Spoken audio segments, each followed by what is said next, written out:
الحمدللہ حمدا طیبا مبارکا کثیرا کثیرا والصلاة والسلام علی سیدنا و مولانا مبشرا و نذیرا وداعیا الی اللہ بإذنہ وسراجا منیرا وعلی آلہ وصحبہ اجمعین ابدا ابدا اما بعد اعوذ باللہ من الشیطان الرجیم بسم اللہ الرحمن الرحیم قل لا اسألکم علیہ اجرا الا المودۃ فی القربى صدق اللہ مولانا العظیم وصدق رسولہ النبی الامین المتین المعین المبین الکریم ونحن علی ذلک من الشاہدین والشاکرین والصابرین والذاکرین والحمد للہ رب العالمین آمین آمین یا رب العالمین وإلی غیر النہایا۔ سر تاب قدم ہے تنے سلطان زمن پھول، سر تاب قدم ہے تنے سلطان زمن پھول، لب پھول دہن پھول زقن پھول بدن پھول، اور حبیبی یا رسول اللہ تن کا بھی ہمارے تو ہلائے نہیں ہلتا، حبیبی یا رسول اللہ تن کا بھی ہمارے تو ہلائے نہیں ہلتا، تم چاہو تو ہو جائے ابھی کوہ مہن پھول، تم چاہو تو ہو جائے ابھی کوہ مہن پھول۔ اور کیا بات رضا اس چمنستان کرم کی، کیا بات رضا اس چمنستان کرم کی، زہرا ہے کلی جس میں حسین اور حسن، زہرا ہے کلی جس میں حسین اور حسن پھول۔ حضرات آئیے ہم اور آپ عقیدت و محبت کے ساتھ حضور شاہ مدینہ راحت قلب و سینہ، غیاث دارین موتی کونین، راس الوفا وجہ الصفا، نور الہدا کنز العطا، شمس الضحا بدر الدجا، سر البہا نہر السنن بحر المنن، جمیل الشیم صاحب جود و کرم، سرکار دو عالم صلی اللہ علیہ وسلم کی عظمت پناہ بارگاہ میں پورا مجمع جی لگا کر جھوم کر عقیدت کے ساتھ درود شریف کا نذرانہ پیش کرنے کی سعادتیں اور برکتیں حاصل کریں۔ اللہم صلی علی بابا بلند پڑھیں اللہم صلی علی سیدنا شفیعنا حبیبنا مولانا محمد بارک وسلم صلو علیہ صلاۃ و سلام علیک یا رسول اللہ صلی اللہ تعالی علیہ وسلم۔ حضرات اب میرے پاس اتنا وقت نہیں بچا ہے کہ ایک ایک کر کے میں ان علماء کرام کے تعلق سے کچھ میں ہے نا بس وہ اتنا کہہ کے اپنی تقریر کا آغاز کرنا چاہوں گا کہ جو علماء جہاں ہے، جو ذرہ جہاں ہے وہیں آپ کا ہے۔ آپ کے دیار محبت میں پہلی بار منظور احمد قادری کو تقریر کرنے کا شرف حاصل ہو رہا ہے۔ نہ میں آپ حضرات کے مزاج سے آشنا ہوں، نہ آپ حضرات ہمارے مزاج سے آشنا ہیں۔ خدا کرے کہ ہم سب کے مزاج میں تھوڑی دیر مطابقت ہو جائے تاکہ کچھ گفتگو ہو سکے۔ آپ بڑی شاندار جاندار پربہار پروقار دھواں دھار نقابت نقیب اجلاس منبع اخلاص حضرت علامہ غلام رسول رہبر صاحب کے زبان فیض ترجمان سے سماعت کر رہے ہیں، اور مجھ سے پہلے ایک شاندار جاندار پربہار پروقار پرانوار تقریر مفتی جھارکھنڈ مفتی بے بدل حضرت علامہ مولانا مفتی الحاج نظام الدین صاحب قبلہ مدد اللہ العالی کے زبان فیض ترجمان سے کوثر و سلسبیل میں دھلی دھلائی ہوئی تقریر آپ نے سماعت کی، اور ہماری جماعت کے بہت اچھے شاعر شاخ بطحا پہ چہکنے والا بلبل جناب محترم اختر کاشف کو بھی آپ نے جم کے سماعت کی، اور ان سے پہلے شاہ ترنم جناب محترم مشتاق منظر کو بھی آپ نے سماعت کیا ہے نا۔ ارے ان کو اٹھا دو یار، گر جائیں گے، گردن ٹوٹ جائے گی، اٹھا دو طبیعت خراب ہو جائے گی۔ او بھیا ارے شبنم میں کائے بیٹھے ہو، اتنی جگہ خالی ہے، اندر آ جاؤ، طبیعت خراب ہو جائے گی، دیکھ رہے تو موسم خراب ہے، اندر آئیے اندر آئیے۔ کوئی نو انٹری کا مسئلہ ہے کیا؟ نہیں نو انٹری کا اگر مسئلہ ہوگا تو پھر آپ کو ذکر۔ اچھا یہ پریشان ہے، اچھا ہاں چلیے ٹھیک ہے، اگر آپ برداشت کر رہے ہیں شبنم کو تو ہمیں کیا اعتراض ہے، طبیعت آپ کی خراب ہوگی۔ ایسی حضور مفتی صاحب قبلہ نے بڑی شاندار تقریر کی، واقعی میں دل خوش ہو گیا۔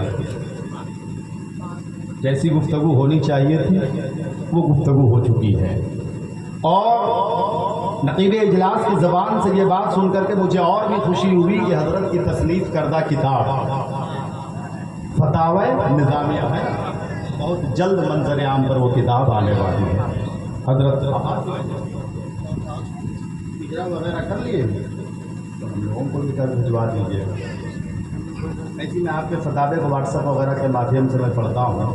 اللہ تعالیٰ آپ کے علم میں، عمر میں، عمل میں بھی پناہ برکتیں عطا فرمائے۔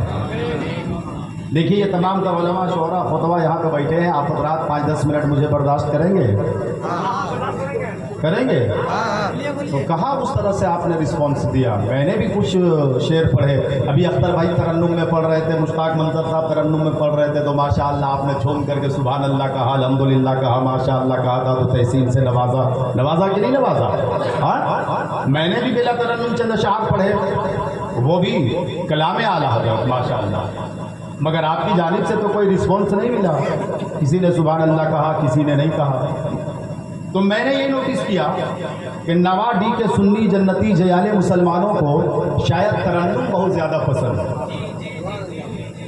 ہے نا، مگر اس پہ مجھے کوئی حیرت نہیں ہوئی صاحب، کوئی تعجب نہیں ہوا، اس لیے کہ ترنم کو صرف آپ ہی حضرات پسند کرتے ہیں ایسی بات نہیں ہے، ترنم کو اس وقت پوری دنیا پسند کر رہی ہے، ترنم کو اس وقت پوری دنیا چاہتی ہے۔ مگر اے نواڈی کے جوانوں، آج میں پھر ایک بار بلا ترنم منقبت حسین پڑھنے کی سعادتیں حاصل کروں گا، اور بلا ترنم پڑھے ہوئے اشعار پہ داد دے کر کے دنیا والوں کو بتا دیجئے، اے دنیا والوں ترنم کو چاہتے ہوگے تو تم چاہتے ہوگے، اے دنیا والوں ترنم کو پسند کرتے ہوگے تو تم پسند کرتے ہوگے، اے دنیا والوں ترنم کو دیکھتے ہوگے تو تم دیکھتے ہوگے۔ ہم ترنم کو نہیں دیکھتے ہیں، ہم تو ذکر نواسائے شہ امم کو دیکھتے ہیں، ہم تو ذکر نواسائے شہ حشم کو دیکھتے ہیں۔ کیا کہنا ہے؟ سمجھ رہے جملے سمجھ رہے؟ اگر سمجھ لیے ہوں گے تو مجھے پتہ چل جائے گا، ہے نا، پتہ چل جائے گا مجھے، میں جو شعر پڑھنے جا رہا ہوں اسے پتہ چل جائے گا کہ واقعی آپ نے میرے جملوں کو سمجھ لیا ہے نا۔ خدا کے فضل و عطا کو حسین کہتے ہیں۔ کسی حضور مفتی صاحب کی تقریر کے بعد میں اس ناچیز کو تقریر کرنا، بس حضرت کی دعائیں مل رہی تھی انشاءاللہ۔ یہ بڑوں کو نوازتے ہوئے تو بہتوں کو دیکھا گیا ہے، لیکن چھوٹوں کو نوازنے کا ہنر بہت کم لوگوں نے ہے کہ نہیں، اور اس وقت حضور مفتی صاحب قبلہ کے ذات میں وہ چیز مجھے نظر آ رہی ہے۔ حضرت کے سایہ دراز فرمائے۔ خدا کے فضل و عطا کو حسین کہتے ہیں، شعر ملاحظہ فرمائیں، خدا کے فضل و عطا کو حسین کہتے ہیں، خدا کے فضل و عطا کو حسین کہتے ہیں، اور حبیب حق کی دعا کو حسین کہتے ہیں، خدا کے فضل و عطا کو حسین کہتے ہیں۔ ابھی مفتی صاحب قبلہ فرما رہے تھے کہ محرم میں آپ کا تیور چھتے آسمان سے بھی پار کر جاتا ہے، مگر وہ نظر نہیں آ رہا، نظر آنا چاہیے کہ خدا کے فضل و عطا کو حسین کہتے ہیں، خدا کے فضل و عطا کو حسین کہتے ہیں، اور حبیب حق کی دعا کو حسین کہتے ہیں، اور یہ جانتے ہیں سبھی اپنے ہوں کے بیگانے، یہ جانتے ہیں سبھی اپنے ہوں کے بیگانے، یہ جانتے ہیں سبھی اپنے ہوں کے بیگانے، شہید کرب و بلا کو حسین کہتے ہیں، شہید کرب و بلا کو حسین کہتے ہیں، اور سکون قلب کو ملتا ہے ذکر سے ان کے، سکون قلب کو ملتا ہے ذکر سے ان کے، سکون قلب کو ملتا ہے ذکر سے ان کے، ہر ایک غم کی دوا کو حسین کہتے ہیں، ہر ایک غم کی دوا کو حسین کہتے ہیں۔ حضرات اب میں نے سمجھ لیا کہ ماشاءاللہ اس وقت بھی آپ حضرات کا حوصلہ بالکل جوان ہے، اور کہیں سے کوئی کمی محسوس نہیں ہو رہی ہے نا۔ تو حضرات ایک بات آپ مجھے بتائیں، ایک بات، کیا ابھی یہ شعراء حضرات آئے، بڑے خوبصورت خوبصورت اشعار پڑھے، یا حضور مفتی صاحب قبلہ آئے کرسی خطابت پہ ماشاءاللہ بڑی شاندار خطاب فرمایا اور آپ حضرات نے جم کے سبحان اللہ الحمدللہ کہا. مجھے ایک بات بتائیے، کیا ان حضرات کی اچھی آواز اچھی لگی جو آپ نے سبحان اللہ کہا؟ ان حضرات کا انداز آپ کو اچھا لگا جو آپ نے سبحان اللہ کہا؟ ان کا لب و لہجہ اچھا لگا جو آپ نے سبحان اللہ کہا؟ ان حضرات کی رفتار اچھی لگی جو آپ نے سبحان اللہ کہا؟ ان حضرات کی گفتار اچھی لگی جو آپ نے سبحان اللہ کہا؟ تو آپ سبوں کا جواب ہوگا نہیں منظور احمد قادری، ہم نے پڑھنے والے کی آواز نہیں دیکھی ہے، ہم نے بولنے والے کا انداز نہیں دیکھا ہے، ہم نے بولنے والے کا لب و لہجہ نہیں دیکھا ہے، ہم نے پڑھنے والے کے ترنم نہیں دیکھے ہیں، ہم نے پڑھنے والوں کے لباس نہیں دیکھے ہیں، ہم نے پڑھنے والوں کے کوئی انداز وغیرہ نہیں دیکھے ہیں، بس ہم نے یہ دیکھا پڑھنے والا حسین کی منقبت پڑھ رہا تھا. ہم نے کہا سبحان اللہ. پڑھنے والا اپنی شاعری میں حسین کی زندگی بیان کر رہا تھا. ہم نے کہا سبحان اللہ. پڑھنے والا اپنی شاعری میں حسین جو مدینہ سے روانہ ہوئے اس لمحے کو بیان کیا. ہم نے کہا سبحان اللہ. پڑھنے والے نے اپنی شاعری میں حسین جو مدینہ سے روانہ ہو کر کے مکہ گئے اس لمحے کو بیان کیا. ہم نے کہا سبحان اللہ. پڑھنے والے نے اپنی شاعری میں حسین جو مکہ سے چل کر کے کربلا میں خیمہ زن ہوئے اس لمحے کو بیان کیا. ہم نے کہا سبحان اللہ. اگر اپنی گفتگو کو اور آگے بڑھاؤں تو مجھے اجازت دیا جائے. پڑھنے والے نے اپنی شاعری میں کبھی سکینہ کے پیاس کا ذکر کیا ہے تو آپ نے کہا سبحان اللہ. پڑھنے والے نے اپنی شاعری میں کبھی اکبر کی لٹتی ہوئی جوانی کا ذکر کیا ہے تو بھی آپ نے غم کے ساتھ بھی اس لمحے کو دیکھنے کے ساتھ بھی کہا سبحان اللہ. کبھی پڑھنے والے نے اپنی شاعری میں حضرت عباس علمبردار کے کٹے ہوئے بازوؤں کا ذکر کیا ہے تو حوصلے کو دیکھ کر کے آپ نے کہا سبحان اللہ. پڑھنے والے نے اپنی شاعری میں کبھی حسین کی سخاوت کو بیان کیا تو آپ نے کہا سبحان اللہ. پڑھنے والے نے اپنی شاعری میں کبھی حسین کی شجاعت کو بیان کیا آپ نے کہا سبحان اللہ. پڑھنے والے نے اپنی شاعری میں حسین کی شان و شوکت کو بیان کیا تو آپ نے کہا سبحان اللہ. مجھے کہنے دیا جائے پڑھنے والے نے یا بولنے والے نے اپنی شاعری میں اپنی گفتگو میں حسین کی شہادت کو بیان کیا ہے. آپ نے کہا سبحان اللہ. حسین کی رفعت کو بیان کیا ہے. آپ نے کہا سبحان اللہ. تو میں عالم تصورات میں گنبد خضرا کی سنہری جالیوں کو چوما اور عرض کیا اے گنبد خضرا کے مقدس مکی اے طہ و یاسین اے رحمت للعالمین. دیکھ لیجئے جب ان غلاموں کو آپ کے بیٹے حسین کی بات سے اتنی محبت ہے تو یا رسول اللہ آپ کی بات سے کتنی محبت ہوگی, آپ کی بات سے کتنا پیار ہوگا. ارے زندہ باد زندہ باد. نعرے تکبیر, نعرے رسالت, مسلک اعلی حضرت. پیار ہے نا بھائی؟ پیار ہے؟ ٹرائی کریں کہ چلو حسینیا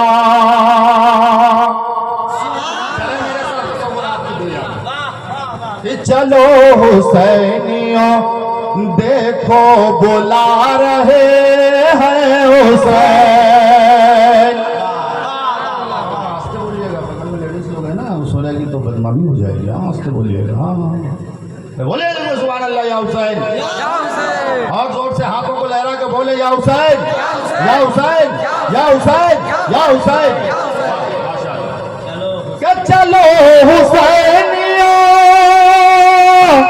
چلو حسینیا دیکھو بلا رہے ہیں حسین, بلا رہے ہیں حسین. اور دہکتی ریت پہ اور چمکتی ریت پہ خیمہ لگا رہے ہیں.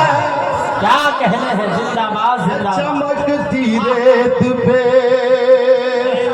خیمہ لگا رہے ہیں حسین.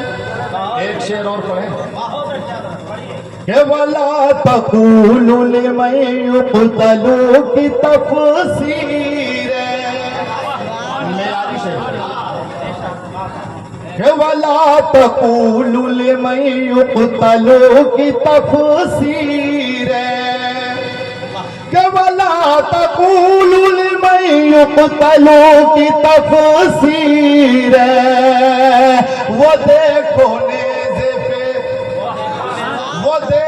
نیزے پہ چڑھ کر بتا رہے ہیں حسین، وہ دیکھو نعرہ رسالت، ذکر شہدائے کربلا، یاد امام حسین، زندہ باد حضرت، سبحان اللہ سبحان اللہ۔ وہ دیکھو نیزے پہ چڑھ کر بتا رہے ہیں حسین۔ آپ کی طبیعت ٹھیک ہے نا؟ تو پھر غم میں کیوں بیٹھے ہیں یار؟ بولے ذرا لے کے سبحان اللہ۔ اور کٹا کے بھائی، ارے کٹا کے بھائی بھتیجوں اور بھانجوں کو، سچ ہے جی، سچ ہے نا؟ کہ لٹا کے بھائی، لٹا کے بھائی بھتیجوں اور بھانجوں کو، کہ لٹا کے بھائی بھتیجوں اور بھانجوں کو، وہ اپنے نانا جا، وہ اپنے نانا جا کی شریعت بچا رہے ہیں حسین۔ میں نے کہا یا رسول اللہ دیکھ لیجئے، جب ان غلاموں کو آپ کے بیٹے حسین کی بات سے اتنا پیار ہے تو یا رسول اللہ آپ کی بات سے کتنا پیار ہوگا؟ تو گنبد خضرا کی سنہری جالیوں سے آج بھی آواز آ رہی ہے منصور احمد قادری، ایسی بات نہیں ہے کہ ان غلاموں کو ہی صرف میرے بیٹے حسین سے محبت ہے، میں بھی اپنے بیٹے حسین سے بہت زیادہ محبت کرتا ہوں، بہت زیادہ پیار کرتا ہوں۔ ارے محبت ہی کا تو نتیجہ ہے نا کہ رب کا فرمان آ گیا ہے، قُلْ لَا أَسْأَلُكُمْ عَلَيْهِ أَجْرًا إِلَّا الْمَوَدَّةَ فِي الْقُرْبَى۔ اے محبوب آپ کہہ دیجئے، اے محبوب آپ کہہ دیجئے، اے میرے غلاموں، اے میرے امتیوں، اے میرے غلامی کا پٹا اپنے گردن میں رکھنے والوں، میری وجہ سے تمہیں نماز ملی، روزہ ملا، حج ملا، زکوٰۃ ملی، صدقات و خیرات کے طریقے ملے، جان ملی، اولاد ملی، رمضان ملا، قرآن ملا، سچ تو یہ ہے کہ رب کی پہچان ملی، ہاں رب کی پہچان ملی، لیکن اس کے بدلے میں تم سے روپیہ پیسہ نہیں مانگتا، دھن دولت نہیں مانگتا، کھیت کھلیان جائیداد مکان دکان نہیں مانگتا۔ ہاں اگر تم کچھ دینا ہی چاہتے ہو، توجہ فرمائے حضرات، کیا کہہ رہے میرے آقا؟ اے میرے امتیوں، میری وجہ سے تمہیں پوری کائنات ملی، مگر اس کے بدلے میں تم سے کچھ نہیں مانگتا۔ اب ایک بات میں آپ سے کہہ کے اپنی تقریر کو آگے بڑھاؤں کہ مانگتا وہ ہے جو محتاج ہو۔ آپ نے کسی امیر کو مانگتے دیکھا ہے؟ کسی مالدار کو بھیک پہ سڑک پہ بھیک مانگتے دیکھا ہے؟ کسی سردار کو زردار کو مانگتے دیکھا ہے؟ نہیں، مانگتا وہ ہے جو محتاج ہو، اور میرا نبی محتاج نہیں ہے، میرا نبی تو مختار ہے۔ مانگتا وہ ہے جو محتاج ہو، میرے نبی کو تو رب نے دونوں جہان کے خزانے کی کنجیاں عطا کر کے امیر بنا دیا، خیر کثیر عطا فرما کے غنی کر دیا، ہے نا؟ میرے نبی مانگنے کے لیے نہیں آئے، وہ تو بانٹنے کے لیے آئے، وہ تو دینے کے لیے آئے، وہ تو عطا کرنے کے لیے آئے، اور اتنا بانٹا، اتنا دیا، اتنا عطا کیا۔ میرے نبی جب دینے پہ آئے، بانٹ کے بنانے پہ آئے، عطا کر کے بنانے پہ آئے، تو صدیق کو صداقت کا تاجدار بنا دیا ہے، فاروق کو عدالت کا پیکر بنا دیا ہے، عثمان کو سخاوت کا سمندر بنا دیا ہے، مولا کائنات کو میدان شجاعت کا شہسوار بنا دیا ہے، اور ذرا سا نظر کو اٹھائے دیکھیں، بغداد کے عبد القادر کو غوث اعظم بنا دیا ہے، اجمیر کے معین الدین کو خواجہ اعظم بنا دیا ہے، امجد علی کو صدر الشریعہ بنا دیا ہے، شاہ عبد العزیز کو حضور حافظ ملت بنا دیا ہے۔ مجھے کہنے دیا جائے، میرے نبی جب بنانے پہ آئے تو بریلی کے اختر رضا کو تاج الشریعہ بنا دیا ہے، میرا نبی جب بنانے پہ آیا ہے تو بریلی ہی کے مصطفیٰ رضا کو